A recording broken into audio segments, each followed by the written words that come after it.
ठीक है, फोकस है। चलो। सत्र के अध्यक्ष और मेरे परम मित्र आनंद कुमार जी, मंच पर बैठे और वक्ता सभी बंधुजन, अरुण कमल जी, सदानंद जी तो हैं ही, अवधेश जी, जिधर देखूंगा उतने ही और नाम आते जाएंगे। और कई ऐसे लोग जिनसे पहली बार परिचय हो रहा है, उनको भी अभिवादन करते हुए मैं बुद्ध और कविता इस विषय पर कुछ कहना चाहता हूँ। मुख्यतः दो कविताओं का जिक्र करूँगा। एक तो बुद्ध चरित है, जिसका बार बार उल्लेख हो चुका है, लेकिन वो ऐसी कविता है कि उसके बिना बात नहीं बनेगी। वो आधारभूत कविता है बुद्ध के बारे में। ललित विस्तर में भी बुद्ध के जीवन और उनके प्रवचन इत्यादि के बारे में बहुत कुछ मिलता है, लेकिन वो कविता नहीं है। कविता जो है वो तो जैसे रामायण है, उसी प्रकार बुद्ध के लिए बुद्ध चरितम है अशोक घोष का। हल्का सा ही उसका जिक्र करूँगा, लेकिन मुख्यतः मैं जिस कविता के बारे में बात करूँगा उसका भी जिक्र आ चुका है कल। तो दूसरी कविता है लाइट ऑफ एशिया, इसका भी जिक्र आया है। ये 1879 में छपी थी, एडविन आर्नल्ड की कविता है, और इसका जितना महत्व है उतना हम लोग पहचानते नहीं हैं। अभी एक पुस्तक आई है, मैं तो इस पर इन सब चीज़ों को मिलाकर मैं 2-3 बार बोल चुका हूँ। बुद्ध चरितम और लाइट ऑफ बुद्ध चरितम अधिक लाइट ऑफ एशिया भी मिला के कई बार मैं बोल चुका हूँ, विदेश में भी, यहाँ भी। इसमें कुछ नया मैं ये कहने की कोशिश करूँगा। अभी एक पुस्तक आई है जयराम रमेश की, पुस्तक का नाम ही है the light of Asia, the poem that defined the Buddha. और ये अतिशयोक्ति नहीं है। जैसे बुद्ध चरितम ने बुद्ध को गढ़ा, कविताएं मनुष्य को गढ़ती हैं, बड़े मनुष्यों को। रामायण न हो तो राम क्या है, उसी प्रकार बुद्ध चरितम है। और उसी प्रकार अंग्रेजी में ही नहीं, आधुनिक जगत में, भारत में भी सभी जगह इस कविता के गढ़े हुए बुद्ध हैं, लाइट ऑफ एशिया के। ये अतिशयोक्ति लग सकती है और है भी शायद, लेकिन धीरे धीरे इसके बारे में जब कुछ और कहूँगा तो लगेगा कि इतनी भी अति नहीं है इसमें। तो इन दो के बारे में मैं बात करूँगा। और जहाँ बुद्ध और कविता की बात है, धरती की बात नहीं करेंगे। वो धरती की बात हो चुकी है, चार तीर्थ स्थान मजाए जा चुके हैं सदानंद जी के आयोजन में। 4 जो मुख्य तीर्थ स्थान हैं सभी धरती पर ही हैं। कल कहा गया है कि बुद्ध की धरती तो भाव भूमि है, भौगोलिक भूमि तो है ही, भाव भूमि भी है। और एक और संकेत मिला जो आज मैंने सुना कि मैं था नहीं यहाँ, कि बोरोबुदूर पर एक फिल्म दिखाई गई। तो यही 4 स्थान नहीं है, अन्य भी बहुत से स्थान हैं विश्वव्यापी जो बुद्ध की धरती कहे जा सकते हैं। बुद्ध और कविता में कितना तालमेल है, कितना सामंजस्य है, पहला प्रश्न तो यही है। बुद्ध अधिक काव्यात्मक नहीं है, उनसे अधिक काव्यात्मक तो आधुनिक युग में यशोधरा है। बुद्ध काव्यात्मक क्यों नहीं है? किसी ने नहीं कहा बुद्ध तुम्हारा नाम स्वयं ही काव्य है। उनके बारे में यह धारणा नहीं बन सकती, और उसके अनेक कारण हैं। उसका पहला कारण ये है कि उन्होंने कहा कि दुख ही दुख है। कविता 9 रस से बनती है। अगर दुख ही दुख है तो कितनी कविता बनेगी दुख से? ये बात सही है कि दुख की कविता बहुत मधुर होती है, और प्रसन्नता से कविता नहीं बन सकती अधिक, ये बात तो सही है। Our sweetest songs are those that tell of the saddest thought. जिन कविताओं में दुख अधिक होता है वो कविताएं बहुत मधुर लगती हैं, सबसे मधुर वही लगती हैं। लेकिन केवल दुख से, और ये कहना कि जीवन में केवल दुख ही दुख है, ये बहुत कठोर दृष्टि है। और कठोर बुद्ध और भी तरह से थे। इसमें भी वो कठोर थे कि उनकी शिक्षा बड़ी कठोर थी, उनके संघ का अनुशासन बहुत कठोर था। जैसे जीवन में राग और आनंद हो ही ना, सबसे दूर रहना चाहिए। तो ये तो कविता के विरोधी तत्व हैं। और ये भी मानने का मन नहीं होता कि दुख ही दुख है जीवन में। हम सब अपने जीवन को प्रमाण समझें, या अपने पड़ोसी या अपने मित्रों के जीवन को भी प्रमाण समझें, तो ये खरा नहीं उतरता जीवन के अनुभव पर कि दुख ही दुख है। एक कविता है इलाहाबादी कवि हरिवंश राय बच्चन की, जो मुझे प्रिय है, दुख के बारे में। साथी साथ न देगा दुख भी, साथी साथ न देगा दुख भी, जब दुख भी प्रिय हो जाता है उसे छीनने सुख आता है। जब दुख भी प्रिय हो जाता है उसे छीनने सुख आता है। नहीं चाहते जब हम दुख के बदले में लेना 100 सुख भी, साथी साथ न देगा दुख भी। तो दुख और सुख का जो रिश्ता है वो बच्चन ने बहुत बढ़िया पकड़ा है कवि के रूप में भी। एक और कारण ये है बुद्ध और कविता के संबंध के अभाव के लिए कि बौद्ध धर्म में मिथोलॉजी नहीं है। ग्रीक में है, हिंदू धर्म में तो है ही, मिथोलॉजी ही है अधिकतर। इस्लाम में बहुत कम है, क्रिश्चियनिटी में थोड़ी है, ज़्यादा नहीं है, कैथोलिक चर्च में अधिक है। मिथोलॉजी के बिना कविता कैसे पल्लवित हो? मिथोलॉजी मतलब तरह, जैसे पुराण हैं हमारे, पुराणों में जो वर्णित है वो सचमुच मिथोलॉजी है, जो परे है, जो लगभग कल्पना के भी परे है। बुद्ध के परे तो है ही, और तर्क के परे है। बुद्ध तार्किक बहुत हैं। बुद्ध को जो ज्ञान प्राप्त हुआ वो बुद्धि के द्वारा प्राप्त हुआ, तभी वो बौद्ध कहलाए। उनको ज्ञान जो है वो भक्ति से नहीं प्राप्त हुआ, न कर्म से प्राप्त हुआ। तो वो शुष्कता तो उनमें बन ही रही, मुझे लगता है। तो हमने क्या किया कि बुद्ध भगवान जब चले नहीं इस प्रकार से, तो हमने उनको हिंदू धर्म का ही अवतार मान लिया। तो उनका थोड़ा मानवीकरण हुआ। और दूसरे बौद्धों ने भी उनकी जातक कथाएं रची कि कुछ तो पुराण बने इनका, कुछ तो इसमें और जुड़े इनके जीवन के अलावा। उनका पुनर्जन्म में विश्वास नहीं था, लेकिन उनके 550, 560, 65 पुनर्जन्म हम लोगों ने गढ़े। तो उससे कुछ उसमें जान पड़ी उनके जीवन में कि पिछले जन्म में एक बार वो ये थे, एक बार वो ये थे, और बड़ी उपदेशात्मक कहानियां हैं, लेकिन तब भी कल्पना तो है। तो कुछ तो बात बनी उसमें। अभी कल मैं दोपहर के सत्र में भोजन के बाद, जो करीब 4 बजे हुआ था, मैंने कहा 1 घंटा बाकी है, मैं यहाँ से कट लेता हूँ।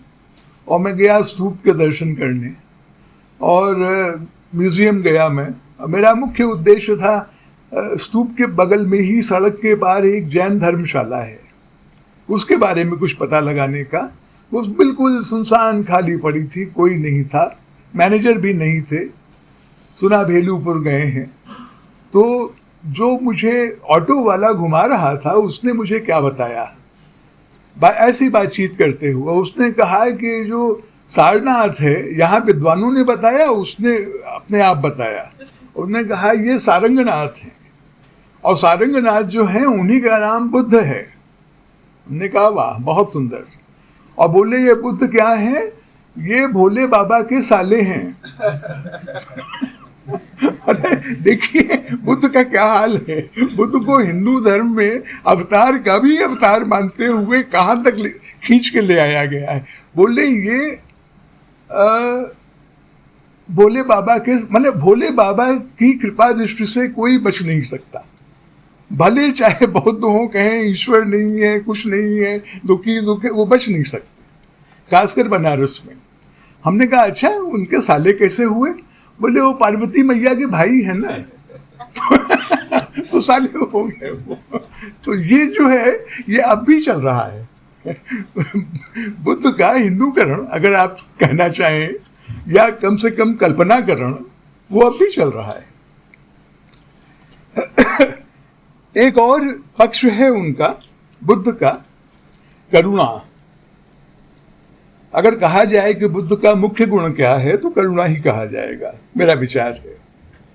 लेकिन करुणा के बारे में भी 2-3 तरह की राय बन सकती है। इसका संकेत कल किया गया, एकाधिक वक्ता ने इसका संकेत किया। करुणा से क्या होगा? करुणा से तो विश्व नहीं बदलेगा। कल राधा वल्लभ जी ने कहा पहले ही भाषण में कि प्रगतिशील लोग बुद्ध को विद्रोही मानते हैं तो मानते रहें, मैं नहीं मानता। मैं मतलब वो जहां दुख है उसकी प्रतिक्रिया में जिसके मन में करुणा उमड़ती है और उसके आगे कुछ नहीं, उसके आगे मृत्यु है, निर्वाण है, तो समाज तो नहीं बदलेगा उससे। और करुणा भी केवल बुद्ध का गुण नहीं है। करुणा करिके करुणा निधि रोए, कर्पूर गौरम करुणा अवतारम। करुणा तो बहुत दिन से है, केवल बुद्ध के लिए करुणा नहीं है, लेकिन करुणा के अलावा और जो धर्म हैं और जो मत हैं उनमें और भी है कुछ। उनमें मर्यादा की रक्षा है, उसमें धर्म युद्ध है, इत्यादि इत्यादि। मौत से पहले आदमी गम से नजात पाए क्यों, गालिब का शेर है। यही बुद्ध का दर्शन है जो गालिब ने इस प्रकार प्रकट किया है कि गम है, दुख है और आजीवन है, मृत्यु पर्यंत है। और मृत्यु को आप निर्वाण कह लें, मोक्ष कह लें, उसको सिर्फ मौत कहते हैं गालिब। एक और है बुद्ध का पक्ष, स्त्रियों के बारे में जो उनकी दृष्टि है उसका उल्लेख कुछ कम हुआ है, उसको भूलना नहीं चाहिए। उन्होंने कहा कि संघ में जिस दिन स्त्रियों का प्रवेश हुआ उस दिन संघ नष्ट हो जाएगा। बाद में हुआ, थेरी गाथा है और चीजें हैं, सब हैं, बड़ी सुंदर चीजें हैं ये। लेकिन एक मैंने प्रसंग फिर पढ़ा, ये 22वें सर्ग में है बुद्ध चरितम के। बुद्ध भगवान वैशाली पहुंचे हैं। तत्रो श्रुत्वा निशामेकं वैशालीं नगरीं ययौ, उद्याने चाम्रपाल्या सतस्थौ दीनहिते रतः। वैशाली गए तो आम्रपाली के उद्यान में, उपवन में रहने लगे। इसमें ध्वनि आती है कि उससे बिना पूछे, क्योंकि उसके बाद क्या होता है देखिए। समागतम मुनिम श्रुत्वा प्रसन्ना सा वरांगना, आम्रपाली रथारूढ़ा प्रतस्थे श्रीधनांतिकम। वो अपने रथ पर चढ़कर इनसे मिलने आई, ये सुनकर कि मुनि आए हुए हैं। पूजागत कुलस्त्रीव सौम्य वेशा सितांशुका, त्यक्तांगराग भूषांगी सदा शीत प्रश्रयान्विता। जैसे गृहिणियां होती हैं, कुल स्त्री होती है, वो पूजा के लिए जाती है श्वेत वस्त्र धारण करके, उस प्रकार आम्रपाली बुद्ध भगवान के पास गई। और सामान्य रूप से वो क्या रहती है, सौंदर्यस्याभिमानेन यौवनस्य मदेन च सदा लिच्छवीयानां चित्तवित्तानि चाहरत। लिच्छवी लोगों के चित्त को और वित्त का हरण करती रहती है लगातार, सौंदर्य के अभिमान में और यौवन के मद में। तो वो बुद्ध भगवान के पास इस प्रकार गई, अपने पास आई तो थोड़ी दूर पर ही रथ से उतरकर वो बुद्ध भगवान के पास पैदल चलने लगी। बुद्ध भगवान ने दूर से आते देखा उसे। आम्रपाली समायाति, नहीं इसके पहले वाला श्लोक भी पढ़ता हूं। तामालोक्य चलापांगी कुलयोषित विगर्षिताम मेघ गंभीरया वाचा शिष्यानाम आज्यवान ऋषि।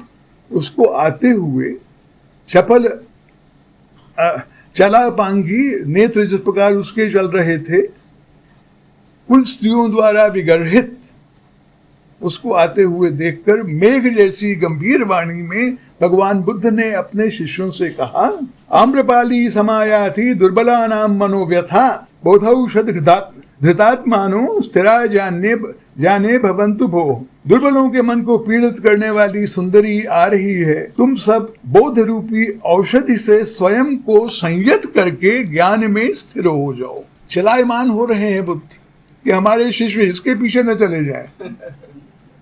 तो मेघ जैसी गंभीर वाणी में उनको तुरंत उपदेश देना शुरू कर रहे हैं। ज्ञान विज्ञान शून्यानाम योषित सन्निध्यपेक्षया सशस्त्र रिपु सर्पाणाम सन्निधानम वरम स्मृतम। बुद्ध भगवान कहते हैं शिष्यों से कि ऐसा कहा गया है कि किसी स्त्री से जो स्वभावतः ज्ञान विज्ञान से शून्य होती है, उसकी अपेक्षा तो रिपु और सर्प का साथ अच्छा है। शयाना चोपविष्टा च स्थितावगमनातुरा चित्रिता पिबलान नारी हरत्येव निर्णाम मनः। विश्वास नहीं होता कि ऐसा बुद्ध कह रहे हैं। वो कहते हैं स्त्री चाहे सो रही हो, चाहे बैठी हो, चाहे खड़ी हो, चाहे चली जा रही हो, चाहे साक्षात न हो, चित्र में दिखे, चित्रता भी, वो क्या करती है? वो नरों के मन को हर लेती है। क्या क्या इसमें स्थितियां बताएंगे? खड़ी है, जा रही है, उठ रही है, बैठ रही है, जो कुछ भी कर रही है, चपलांगी नहीं है वो, अपने उसको ध्यान भी नहीं है कोई न रहे। उसके बाद वाला और भी भयंकर श्लोक है, विपदग्रस्ता, विपत्ति में पड़ी हुई है स्त्री, रुदंती च, रो रही है अपने क्लेश में, दीना विक्षिप्त मूर्धजा, दीन है, विक्षिप्त मूर्धजा, सिर उसका, सिर में बाल जो है वो बना के नहीं खड़ी है, आपके सामने उलझे हुए हैं। विक्षिप्त मूर्धजा, इसका एक और भी अर्थ हो सकता है, दावाग्निपतिता योषित तथापि कर्षिकेव सा, अथवा भयानक अग्नि में जल रही स्त्री भी आकर्षक होती है। ये कहाँ का मनोविज्ञान है? ये कैसा विश्वमन है स्त्रियों के प्रति? और ये कौन लिख रहा है? ये भगवान बुद्ध के परम पट्ट शिष्य, दार्शनिक और कवि अश्वघोष लिख रहे हैं, उनसे कहलवा रहे हैं। अश्वघोष के प्रति जो के मन में जो श्रद्धा थी बुद्ध के प्रति, उसमें कोई शंका हो ही नहीं सकती। और वो ये कहवा रहे हैं भगवान बुद्ध से, प्रशंसात्मक ध्वनि में ही कहलवा रहे हैं कि बुद्ध जो कह रहे हैं बिल्कुल सही है। अब मैं 2-3 श्लोक छोड़ के एक और श्लोक पढ़ता हूं। अतः प्रज्ञाशरम धत्वा वीर्यशापम तथा करे, इसलिए हे मेरे शिष्यों, तुम प्रज्ञा का शर, बाण संभाल लो और वीर्य चापम, जितनी भी तुम में वीरता है, उस धनुष पर चढ़ा लो। मारो, बाण मारो इसको, नहीं तो खा जाएगी। क्या इसकी क्या क्या क्या बिंब है? अतः प्रज्ञाशरम धत्वा वीर्यशापम तथा करे, स्मृतिवर्म च सन्निध्य भोग गर्भो विचार्यता। प्रज्ञा रूपी तीर और वीर रूपी धनुष हाथ में लेकर स्मृति रूपी कवच पहनकर इस पर विचार करो। इस पे जितना कहूंगा उतना ही सबको दुख होगा। आपके मन में भी बुद्ध के प्रति श्रद्धा है, मेरे मन में भी बुद्ध के प्रति श्रद्धा है, और बुद्ध ये कह रहे हैं, तो इसको मैं यहीं छोड़ता हूं, आगे बढ़ता हूं। इसमें बुद्ध भगवान को ये नहीं लगा कि जब सर्वथा अनाकर्षक रूप में भी स्त्री सामने आती है, रो रही है, विपत्ति में है, अग्नि में जल रही है, तो वो मनुष्य को कैसे लुभा रही है? क्योंकि मनुष्य खुद विकृत है। ऐसा मनुष्य, ये मनुष्य की कमजोरी है, मनुष्य की गलती है, ये विचार बुद्ध के मन में आया ही नहीं। आकर्षण कैसे होता है? आप खींचे जा रहे हैं, वो थोड़ा खींच रही है आपको। खैर, अब मैं बहुत संक्षेप में 2 वाक्यों में बौद्ध धर्म का इतिहास आपके सामने सुनाता हूँ। सबको पता है कि ईसा पूर्व 6वीं शताब्दी में बुद्ध भगवान का जन्म हुआ। उसके बाद धीरे धीरे बौद्ध धर्म फैला, अशोक के बाद और गति से फैला। लोग कहते हैं कि 12वीं शताब्दी तक फल फूल रहा था, विशेषतः नालंदा में और जगहों में।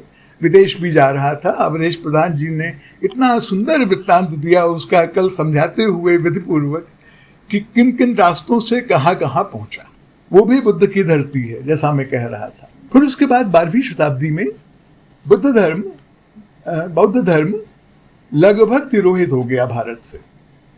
इसके अनेक कारण बताए जाते हैं, जिनमें मुस्लिम विजेता आक्रांता, उनका मुख्य कारण बताया जाता है कि नालंदा का विश्वविद्यालय 22 दिन जलता रहा, ऐसी उसमें आग लगाई गई। लेकिन अब लोग क्या कहते हैं कि नहीं, वो गई नहीं, मलिक काफूर तो गई नहीं था उधर, क्योंकि उसका रास्ता दक्षिण जाने का दूसरी तरफ से था। बीच में 5-7 किलोमीटर का रास्ता था, 5-7 किलोमीटर का रास्ता था, इसलिए नहीं गया। और बड़ा घना जंगल था, उसमें बाघ थे। ये अभी पिछले वर्ष छपी एक अंग्रेजी की पुस्तक में मैंने पढ़ा है कि इसलिए मलिक काफूर नालंदा जा ही नहीं सकता। अब ठीक है, नहीं गया होगा भाई, हम क्या करें, हम भी नहीं थे, आप भी नहीं थे। लेकिन किसी कारणवश, जो भी कारण रहा हो, बौद्ध धर्म हिंदुस्तान से लगभग समाप्त हो गया। फिर उसमें हमारी रुचि कैसे जागी और कब जागी, इसका श्रेय लगभग पूरा का पूरा श्रेय एक पुस्तक को है।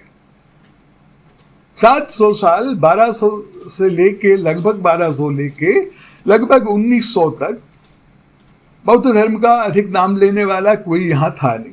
उसके बाद क्या हुआ? उसके बाद अंग्रेजी में एक पुस्तक छपी, द लाइफ ऑफ एशिया। सोचिए, अंग्रेजों ने हमको किस तरह कॉलोनाइज किया, हमारे मन मस्तिष्क पर छा गए। इसका एक प्रमाण ये भी है कि बौद्ध धर्म हमारे पास वापस पश्चिम से इस कविता के माध्यम से आया। ये कहना बिल्कुल अनर्गल लगता है, लेकिन कुछ प्रमाण तो आपको देता ही हूं मैं। ये जो पुस्तक है, इसमें दिखाया गया है और सबको पता है, पहले से पता है।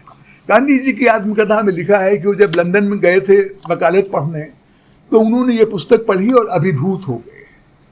The light of Asia, the song celestial, Bhagavad Gita का भी अनुवाद इन्हीं सज्जन ने किया है। चौर पंचाशिका का भी अनुवाद किया है, और भी एक आध संस्कृत ग्रंथों का अनुवाद किया है। यह अनुवाद नहीं है, लाइट ऑफ एशिया अनुवाद नहीं है।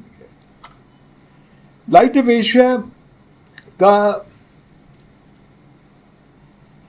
एशिया अनुवाद इसलिए नहीं है कि कोई अब तक ये नहीं बता पाया, सारी विद्वत्ता के बावजूद, कि इनका एक संस्कृत का स्रोत क्या था। बुद्ध चरितम नहीं था और नहीं भी था, वही एक स्रोत नहीं था। सैमुअल बील नाम के एक सज्जन ने चीन से एक जो अभिनिष्क्रमण सूत्र वहां का है, जो फर्क है यहां से, उसका अनुवाद तभी किया था, तो वो भी एक स्रोत है। इसके 5-6 स्रोत गिनाए गए हैं अलग अलग, कि इनके सम्मिश्रण से लाइट ऑफ एशिया लिखा गया है। ये जो पुस्तक है द लाइट ऑफ एशिया, इसमें अधिक गंभीर गवेषणा नहीं है। जयराम रमेश ऐसी पुस्तकें नहीं लिखते हैं, लेकिन इसमें इतनी पूरी जानकारी है इस पुस्तक के बारे में, और कैसे बौद्ध धर्म फैला, न केवल पश्चिम में लेकिन भारत में भी। वही जो गांधी जी का हाल था, वही हाल जवाहरलाल नेहरू का था, वही हाल बहुत बड़े बड़े लोगों का था।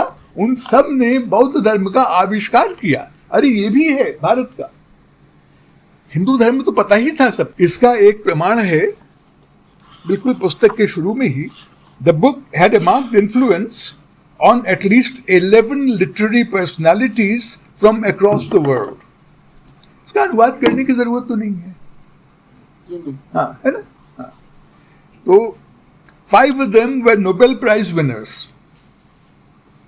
Rudyard Kipling 1907। रडियर्ड किपलिंग पर 1 मिनट में रुकूंगा। वो इसलिए कि रडियर्ड किपलिंग का उनको साम्राज्यवादी, उपनिवेशवादी, नस्लवादी इत्यादि इत्यादि कहकर खारिज करते हैं हम लोग, लेकिन वो थोड़े गहन लेखक हैं। उन पर जो ध्यान देगा उसको भारत के बारे में भी बहुत कुछ पता चलेगा अब भी। इस अर्थ में मैं उनका मुरीद हूं। मेरा मुख्य काम उत्तर उपनिवेशवाद में ही है। मैं उपनिवेशवाद का बड़ा भारी आलोचक रहा हूं हर एक तरह से, लेकिन उसमें यह भी तो है कि हर एक का उपनिवेशवाद थोड़ा फर्क होता है। इनका जो सर्वश्रेष्ठ ग्रंथ है किपलिंग का, वो एक उपन्यास है जो 1901 में छपा। उसका नाम है किम, KIM। किम जो है मुख्य चरित्र का नाम है। वो 13 साल का बालक है, लाहौर में रहता है और एक घूमता घामता आवारा घूमता घामता रहता है। उसके माता पिता मर चुके हैं, अंग्रेज है, मतलब आयरिश, गोरा है, लेकिन बाजार में और बच्चों की तरह रहता है, हिंदुस्तानी बच्चों की तरह। वही उसके मित्र हैं, कोई घर नहीं है। तो वहां लाहौर के जो म्यूजियम है उसके आसपास वो घूम रहा है, इधर उधर ताक रहा है। इतने में एक तिब्बत से लामा आता है, और लाहौर म्यूजियम में जितनी गांधार प्रतिमाएं हैं बुद्ध की, उतनी कहीं नहीं है, क्योंकि वहीं पाई गई थी शुरू में। वही गांधार क्षेत्र है। उसके पास जो म्यूजियम था वो लाहौर था। तो वो जाता है उनको देखने, लामा अंदर, और वहां का जो क्यूरेटर है उससे लंबी वार्ता होती है।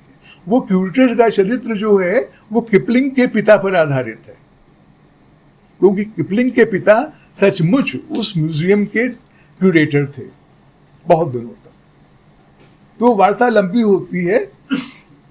तिब्बत के लामा, जिसको तेशु लामा कहा गया है पुस्तक में, उसको बौद्ध ग्रंथों का विशद ज्ञान है, लेकिन उसको उन चीजों का ज्ञान नहीं है जो अब चीनी भाषा से अनुवाद होकर अंग्रेजी में आ रही।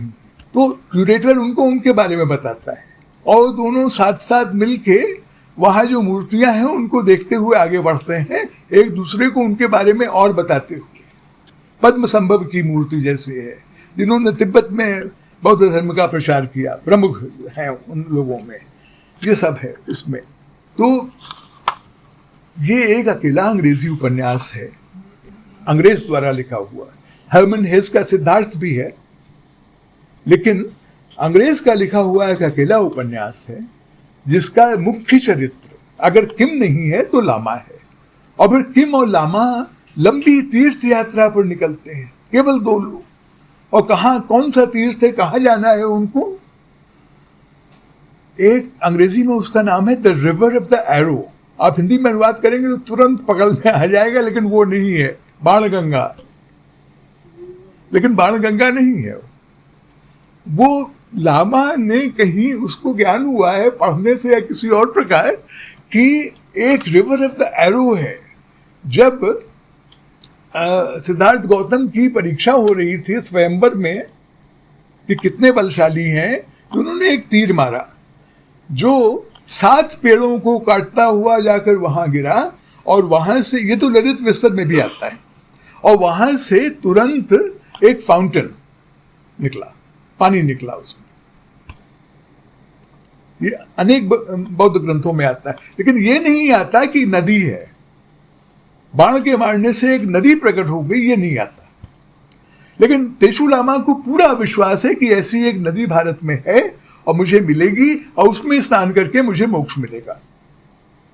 तो ये आयरिश लड़का और तेशु लामा 2 लोग उसकी खोज में निकलते हैं और कहाँ कहाँ घूमते हैं।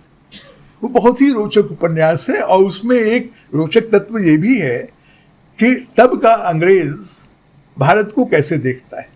ये तो है ही, ये उपनिवेशवादी दृष्टि तो है ही, लेकिन उसके साथ साथ धर्म है और भी चरित्र हैं जो अपनी तरह से रोचक हैं।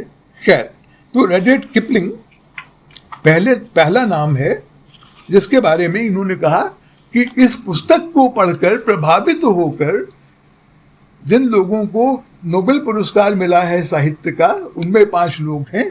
रविन्द्रनाथ टैगोर 1913 में, W.B. येट्स 1923 में, एवान ब्यूनिन 1933 में, और T.S. एलियट 1948 में। इसके अलावा the other 6 are legendary figures. Herman Melville, America के प्रसिद्ध उपन्यासकार, लियो टॉल्स्टॉय, अमेरिका के वो भी प्रसिद्ध साहित्यकार हैं, मानेंगे आप? उनको तो सब जानते हैं, उनके बारे में कोई कहने की आवश्यकता ही नहीं है। और Lafcadio Hearn, D.H. Lawrence, John Masefield and Borges, इन सब पर इस पुस्तक का बहुत गहरा प्रभाव पड़ा। पुस्तक छपते ही उसी वर्षों में इन सब ने पढ़ी। ऐसी पुस्तक कोई और पाना बड़ा मुश्किल है, बुद्ध के बारे में या किसी भी बारे में। एक और मैं नाम बताता हूं जिन पर भी प्रभाव पड़ा, ये हैं B.R. अम्बेडकर। अम्बेडकर की व्यक्तिगत लाइब्रेरी में लाइट ऑफ एशिया की 2 प्रतियां हैं और एक तीसरी प्रति भी है उन्हीं की। जहां जहां जाते थे शायद वही एक प्रति और ले लेते थे कि मेरे साथ रहे हरदम। और उनका बौद्ध धर्म में जो परिवर्तन हुआ, धर्म परिवर्तन, तो अगर वो न होता तो बौद्ध धर्म की इतनी प्रतिष्ठा भारत में न होती। हमारे जो अब बुद्ध हैं, फिर अश्वघोष के बुद्ध चरित्र के बुद्ध कम है, अंबेडकर के बुद्ध अधिक है। कम से कम बुद्धिजीवियों में, लेखकों में अंबेडकर के बुद्ध चल रहे हैं। तो जैसे लाइट ऑफ एशिया ने प्रभावित किया अंबेडकर को, उसी प्रकार अंबेडकर इस मामले में हम सबको प्रभावित कर रहे हैं। ये उसकी परंपरा है। इसमें बीच में एक नाम और आता है, दामोदर धर्मानंद कौशाम्बी। उन पर भी बड़ा गहरा प्रभाव पड़ा लाइट ऑफ एशिया का, उसका प्रमाण है। और जैसा कल जिक्र हुआ, किसी रोगी को देखकर, किसी मृत आदमी को देखकर, किसी बुढ़े आदमी को देखकर जो वैराग्य हुआ भगवान बुद्ध का, उसके बजाय कौशाम्बी ने कहा, कौशाम्बी तो धुर भौतिकवादी थे, मटीरियलिस्ट, मार्क्सिस्ट, तो उनको ये सब नहीं भाया। तो उन्होंने कहा कि पानी के पीछे लिच्छवियों में और कोलियों में युद्ध होता रहता था, उससे उनको वैराग्य हुआ। कल राधा वल्लभ जी यही बात बता रहे थे। वैसे वो कह रहे थे, पानी का जिक्र शायद उन्होंने नहीं किया, उन्होंने कहा बहुत झगड़े होते थे उनके बीच में। अरे भाई, झगड़े होते थे तो आप वैराग्य ले लेंगे दुनिया से। इस कारण को जो लोग मानते हैं वो केवल इसलिए नहीं कि स्वाभाविक है ये कारण, या लगता है कि यही कारण होगा ना, इससे अच्छा तो वो 3-4 कारण हैं पहले वाले। उसमें आध्यात्मिकता तो है, जीवन मृत्यु का प्रश्न तो है। अरे लड़ाई झगड़ा तो होता ही रहता है राजवंशों में, इससे किसने वैराग्य लिया है? खैर, तो एक धारणा ये है। अंबेडकर को प्रभावित करने वाले कौशाम्बी और कुछ और लोग, सायाजी राव, महाराज सायाजी राव गायकवाड़, जिनकी सेवा में अंबेडकर ने कई वर्ष काटे इंग्लैंड से लौटने के बाद, अमेरिका से लौटने के बाद, उन पर भी बड़ा गहरा प्रभाव था लाइट ऑफ एशिया का। इसमें पहली बात यह है कि बहुत मधुर कविता है। कविता में कविता मधुर नहीं होगी तो उसका बाकी सब कुछ होना बेकार है। मधुर मतलब सरस।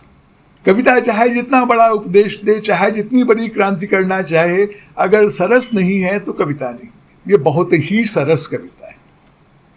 और किस प्रकार की सरस कविता है? वो सरस कविता है हर एक प्रकार की। एक तो भाषा है, एक इसका शिल्प है, एक इसके बिंब हैं, और इसमें जिस जगत का वर्णन किया गया है, पुराना प्राचीन भारत हमारा, वो भी बहुत ही मोहक है अनेक कारणों से।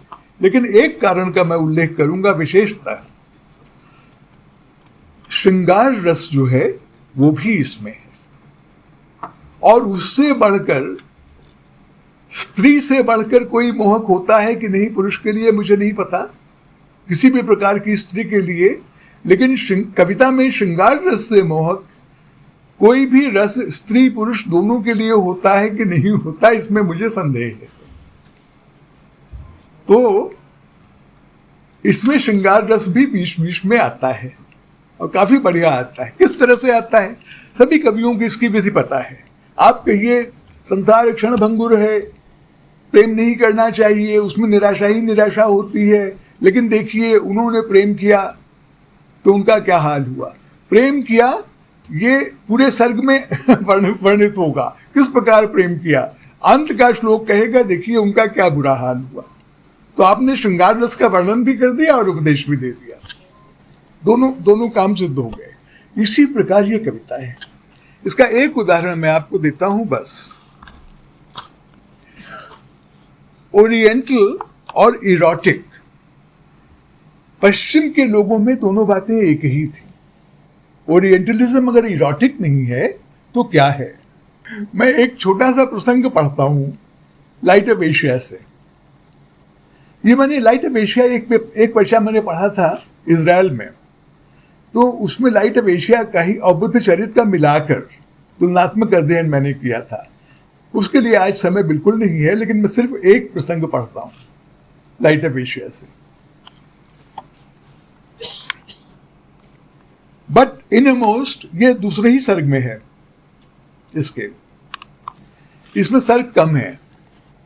वो तो मैंने बात ही नहीं की, अवधेश प्रधान जी ने कल शुरू की थी। मेरी सबसे बड़ी रुचि तो उसमें है कि बुद्ध चरित्र किस प्रकार कहाँ पहुंचा। जैसे भारत से बौद्ध धर्म लुप्त हो गया, उसी प्रकार बुद्ध चरितम लुप्त हो गया। बुद्ध चरितम के शुरू के 7 श्लोक पहले सर्ग के और 14वें सर्ग में आधे के बाद सब कुछ लुप्त है, संस्कृत में लुप्त है और बहुत दिनों तक, बहुत शताब्दियों तक लुप्त रहा।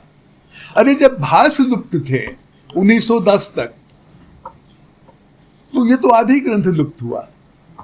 और पाया गया, विदेशी विद्वानों ने पाया कि चीन में इसका अनुवाद अक्षुण्ण हो चुका है 4वीं शताब्दी में। 8वीं शताब्दी में तिब्बतन में इसका अक्षुण्ण अनुवाद हो चुका है।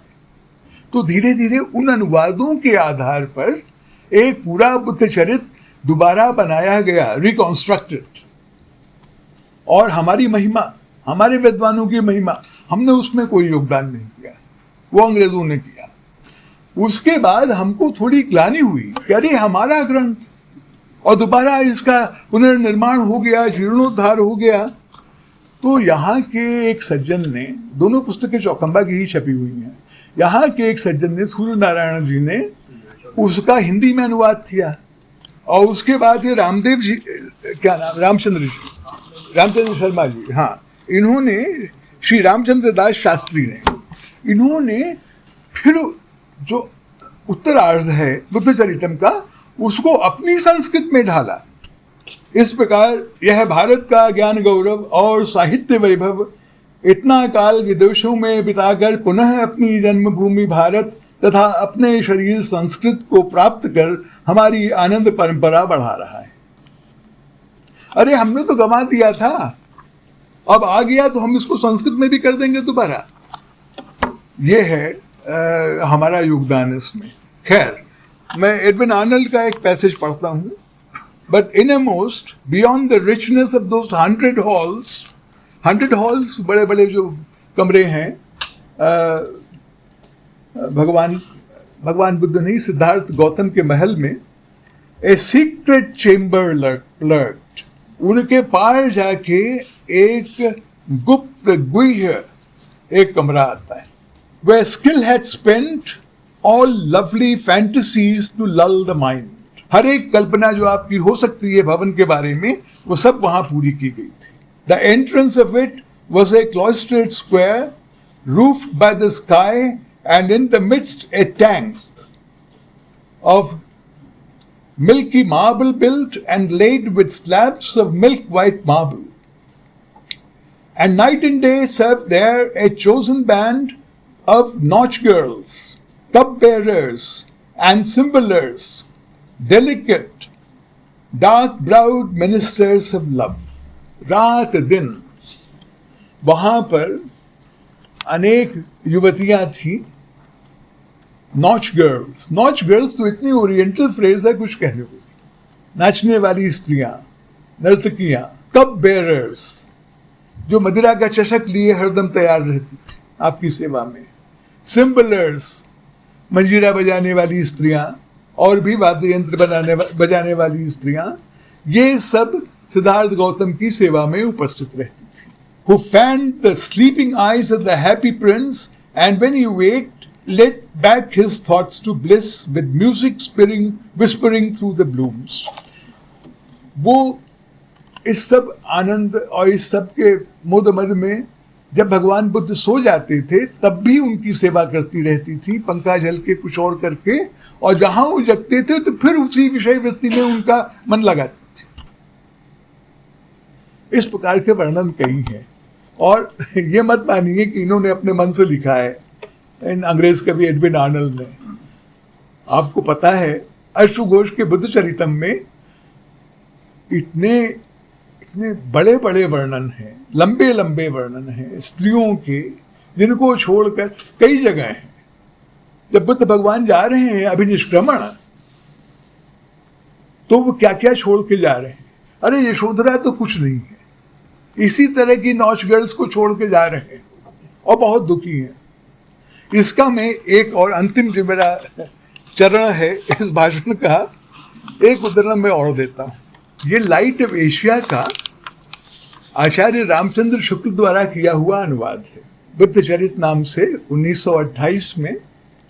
और अभी बात हुई कि भोजपुरी में अनुवाद हुए हैं बौद्ध धर्म के ग्रंथों के, या लिखे भी गए हैं। बौद्धायन की बात हो रही थी कल, अवधेश जी कर रहे थे, तो रामचंद्र शुक्ल ने ब्रजभाषा में इसका अनुवाद किया है। जैसा मैंने कहा, अनेक भांति से ये मधुर ग्रंथ है, और 1928 में किसी को विश्वास नहीं था। पल्लव आ गया था, निराला के ग्रंथ आ गए थे, परिमल, पल्लव सब आ चुके थे, लेकिन किसी को पूरा विश्वास नहीं था कि कविता खड़ी बोली में ही लिखी जाएगी। कविता का मधुर माध्यम तो ब्रजभाषा ही। तो रामचंद्र शुक्ल ने ब्रजभाषा में इसका अनुवाद किया है, और अभिनिष्क्रमण में उन्होंने जो अनुवाद किया है उसका थोड़ा भाग मैं आपको सुनाता हूँ। लाइट ऑफ एशिया का कल जिक्र हो रहा था। आनंद कुमार, आपने कहा, किसने कहा कि कुमारन आशान की अनेक कविताएं हैं बुद्ध पर। हाँ, कुमारन आशान की जो कविताएं हैं वो सब मिलकर बुद्ध चरित ही हैं। उन्होंने 5, 6, 7, 8 साल में बुद्ध चरित का मलयालम में अनुवाद किया, और धीरे धीरे जितना होता रहा वो छपाते गए।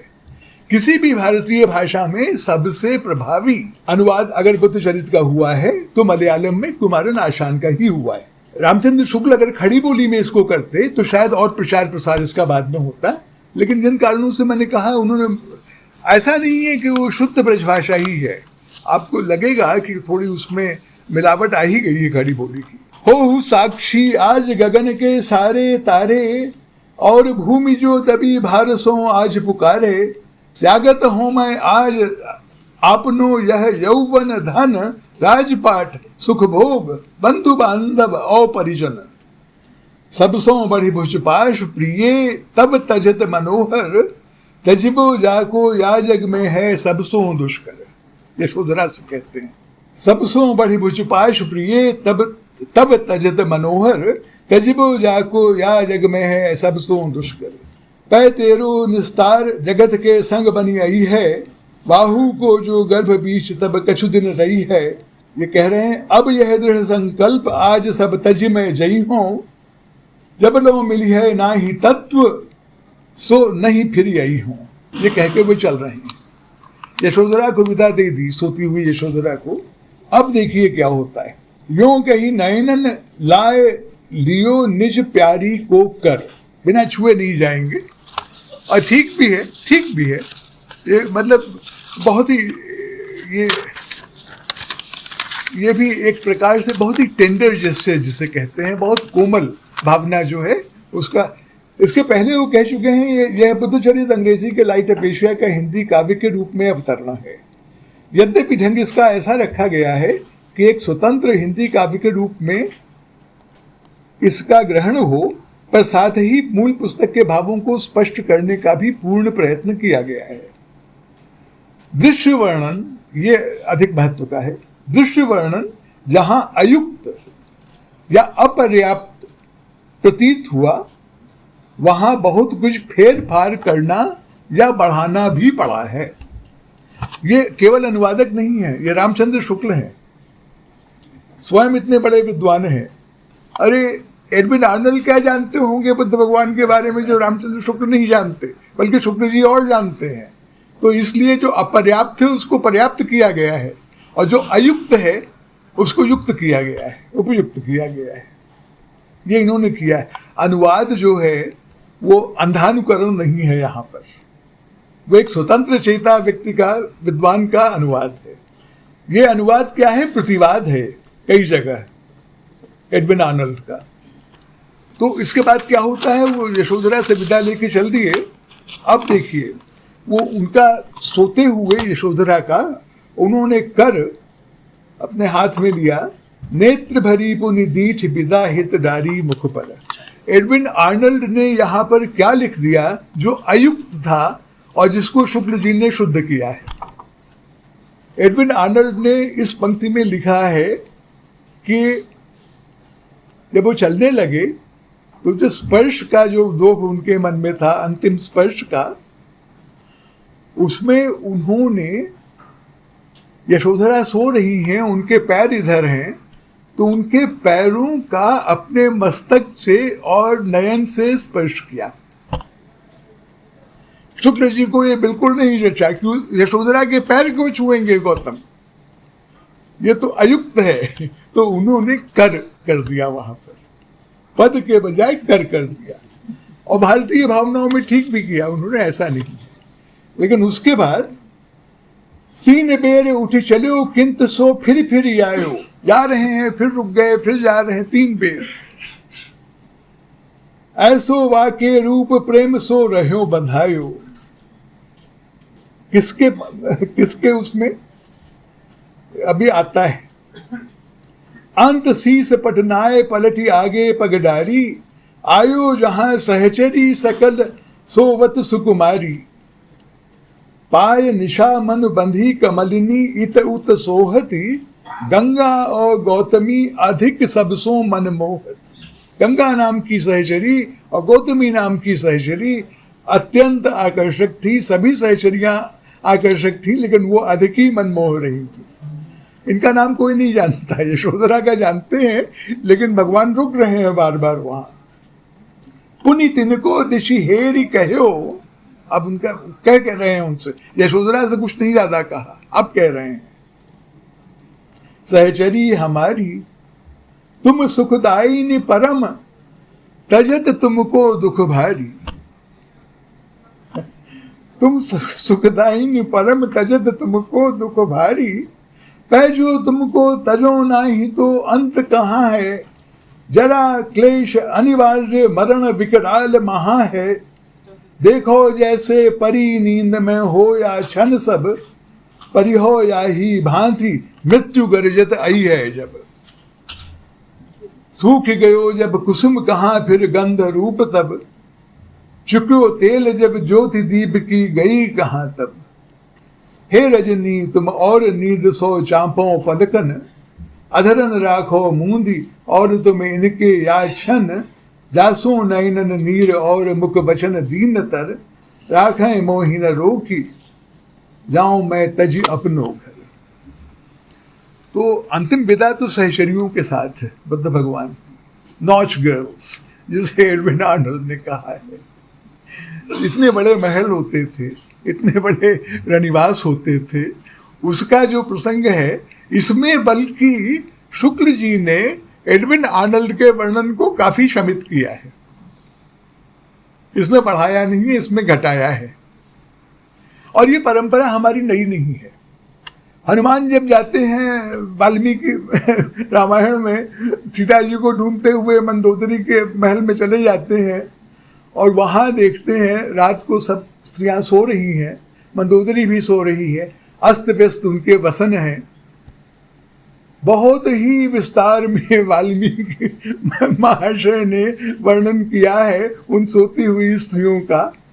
बुद्ध चरितम में अश्वघोष ने लिखा है कि जो स्त्रियां अस्त व्यस्त सो रही थीं, उनमें जो जैसी जिसको नींद आ गई वो सो गई। एक वीणा बजा रही थी तो वीणा ही अपनी दोनों जांघों के बीच में दबाकर सो गई, जैसे प्रिय को दबाए। संस्कृत साहित्य में एक बड़ी भारी बात है कि श्रृंगार रस का उन्मुक्त वर्णन है, तो सभी ग्रंथों में पाया जाता है, वो स्वस्थ परंपरा है हमारी। तो इसकी छाया इन सब में भी मिलती है।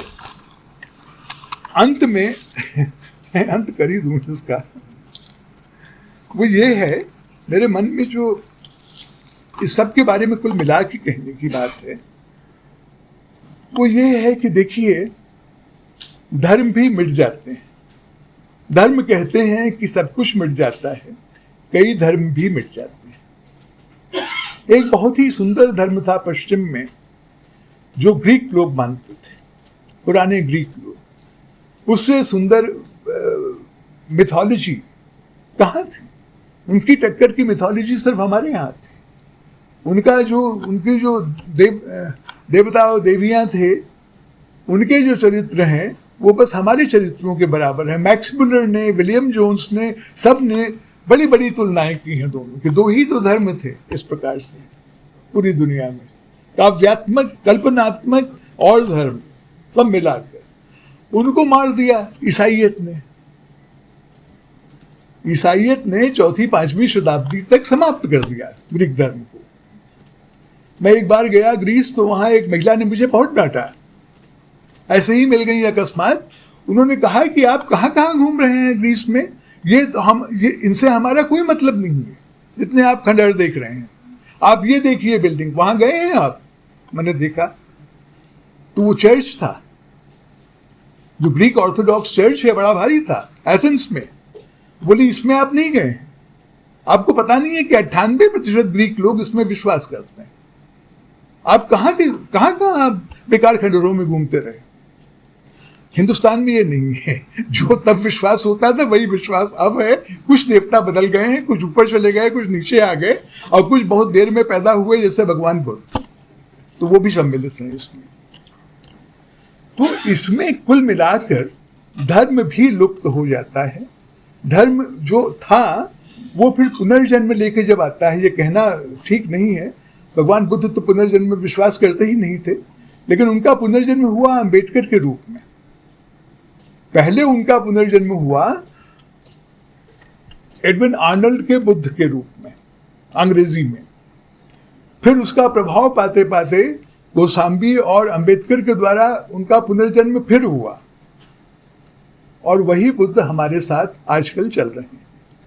किसी और बुद्ध के भी बारे में अगर हमारी रुचि हो तो हम लोग बुद्ध चरितम पढ़ें, आचार्य रामचंद्र शुक्ल का अनुवाद पढ़ें, और तरह तरह की सामग्री है वो हम पढ़ें। किम पढ़ें, रडियर्ड किपलिंग का किम पढ़ें। वो भी जब स्कूल में थे किपलिंग को, जब ये लाइट ऑफ एशिया छप के आई, और लगभग बुद्धिस्ट हो गए उसके प्रभाव में। इसका प्रमाण मिलता है उनकी डायरी में।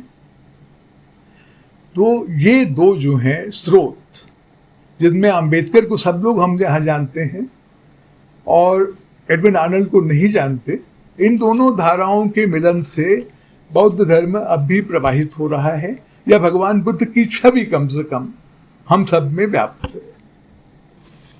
महात्मा बुद्ध का संयुक्त निकाय से पृष्ठ नंबर भी है इसमें, और ये आनंद कुमार स्वामी की पुस्तक गौतम द बुद्धा से उद्धृत किया है गगन ने। और ये कविता और बुद्ध के संबंध को उजागर करने वाली बड़ी भारी बात है। मैं इसको चेक करूंगा, आनंद कुमार स्वामी में भी देखूंगा इसके आगे पीछे क्या है। भगवान बुद्ध कहते हैं, लेकिन भिक्षुओं, वे प्रवचन जो कवियों ने बनाए होंगे, जो कविता होंगे, शब्दों और वाक्यों के झुरमुट, अनुयायियों की कही बातों से अलग, अजनबी, उन्हीं को लोग सुनेंगे जो कवि बनाएंगे। उन्हीं को लोग सुनेंगे और उन्हीं को असली उपदेश समझ उनका स्मरण करेंगे, उनका अनुसरण करेंगे। तब ये प्रवचन, जिन्हें तथागत ने कहा है, बहुत गहरे मर्म के साथ किसी दूसरे संसार की बात करते हुए, शून्य का सामना करते हुए, ये विलुप्त हो जाएंगे।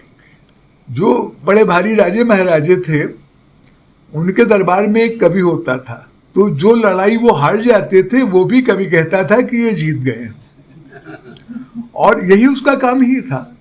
और जो जीत जाते थे उसका तो बड़ा बढ़ चढ़ के वर्णन होता ही था।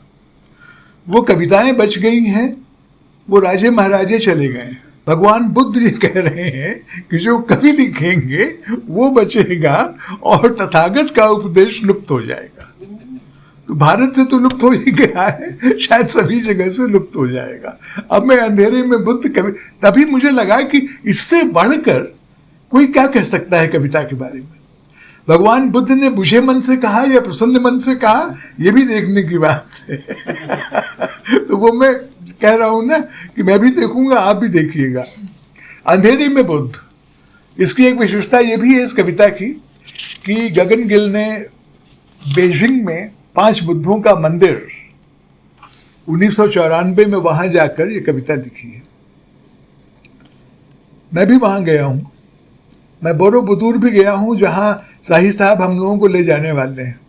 ऐसा आज सुबह सुना गया है कि यहाँ के 4 तीर्थ तो निपट लिए हम लोगों ने, अब हम लोग बुद्ध की धरती पर विदेश जा रहे हैं।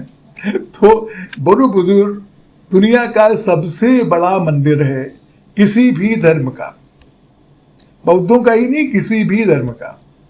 और उससे भी बड़ा, ये नंबर 2 है, उससे भी बड़ा है अंकोर वाट कंबोडिया का। और केवल बोरोबुदूर नहीं है, इंडोनेशिया में जावा में एक और मंदिर है जिसकी चर्चा कुछ कम होती है, लेकिन वो बहुत बढ़ के है। वो कहते हैं प्रम्बनम। प्रम्बनम में ब्रह्मा विष्णु महेश के 3 मंदिर एक के बाद एक लाइन में बने हुए हैं, बहुत ही भव्य मंदिर। और इन सब में एक विशेषता है, बौद्ध धर्म तो गया ही, अब हम लोग यहाँ बौद्ध धर्म की बात कर रहे हैं, बुद्ध की बात कर रहे हैं, तो रामायण महाभारत की बात नहीं हो रही है। वो भी तो गए थे, ये दोनों ग्रंथ भी तो, इनका प्रचार प्रसार हुआ था पूरे साउथ ईस्ट एशिया में, फिलीपींस तक। थाईलैंड के तो राजा, जो आजकल जो राजवंश है उनका, उनमें हर एक राजा का नाम ब्राह्म होता है। बैंकॉक आने के पहले जो उनकी राजधानी थी उसका नाम था अयोध्या, अब भी है। तो हमारा कहाँ तक किस किस प्रकार का प्रभाव रहा है, अब नहीं है, ये इतिहास का विषय है। और जो मैं कह रहा था कि सभी जगह उन्होंने हिंदू धर्म और बौद्ध धर्म में इतना भेद नहीं माना। राम जितने हैं थाईलैंड में, वो सब बौद्ध हैं। अयोध्या जो थी बौद्धों की राजधानी थी, लेकिन उनको ये भेद नहीं है। हमारे यहाँ भी भेद नहीं था, हमारे यहाँ राजाओं में भेद था कि एक बौद्ध धर्म का अनुयायी है और एक हिंदू धर्म का, प्रजा में नहीं था, उतना नहीं था कम से कम। और जो ये अंग्रेजों की करतूत है कि उनको हर धर्म अलग लगता है। जैसे बुद्ध भगवान का अहिंसा परमो धर्म है, सब लोग अहिंसा सोचते हैं। बुद्ध भगवान, महात्मा गांधी ने बुद्ध भगवान से नहीं पाई थी अहिंसा, उन्होंने जैनियों से पाई थी, उन्होंने वैष्णवों से पाई थी। सारनाथ में कल जो मैं थोड़ा घूमने गया, जहाँ भोले बाबा के साले मिले मुझे, तो उसी भ्रमण में मैं एक चीज और मैंने पाई। एक यहाँ पे धार्मिक स्थल है जहाँ ऊपर ही लिखा है अहिंसा परमो धर्म। ये कौन सा है? ये वो जैन धर्मशाला है, बौद्ध नहीं है। तो भेदभाव इस तरह का करना कि कौन सा धर्म क्या है, कौन सी शिक्षा कहाँ से आई है, ये हम मनीषियों का काम हो सकता है, लेकिन प्रजा का काम नहीं है। तो अंधेरे में बुद्ध, बीजिंग में जो मंदिर है बुद्ध भगवान का सबसे बड़ा वाला, सड़क के पार कन्फ्यूशियस का मंदिर है। उधर कन्फ्यूशियस का मंदिर है, इधर बुद्ध का मंदिर है। दोनों में सामंजस्य उन्होंने बहुत बढ़िया स्थापित किया है।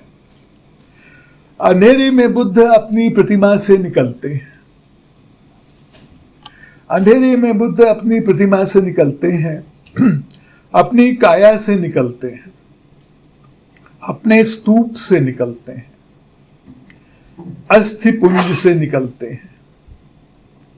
अंधेरे में बुद्ध परिक्रमा करते हैं माया की, मोक्ष की, पृथ्वी की। कांटे की नोक पर ठिठकते हैं अंधेरे में बुद्ध। दुख उनके लिए है जो उसे मानते हैं, दुख उनके लिए भी है जो उसे नहीं मानते हैं। सिर नवाते हैं अंधेरे में बुद्ध, अगर बत्ती जलाते हैं सामने उसके जो है जो नहीं है। एक मुद्रा से दूसरी मुद्रा तक, एक प्रतिमा से दूसरी प्रतिमा तक, अंधेरे में बुद्ध अपनी जगह बदलते हैं। जैसे उनकी नहीं दुख की जगह हो। दुख ही दुख है, इसमें भी, कविता में भी। अवसाद के कवि हो सकते हैं बुद्ध, अवसाद के आदर्श कवि हो सकते हैं बुद्ध। इसमें कई कविताओं में यही स्वर आपको मिलेगा। बहुत संग्रह नहीं होंगे हिंदी में कवियों के जिनमें शीर्षक, पुस्तक के शीर्षक में ही बुद्ध आ रहे हों। उनमें से एक ये है। बहुत धन्यवाद आप।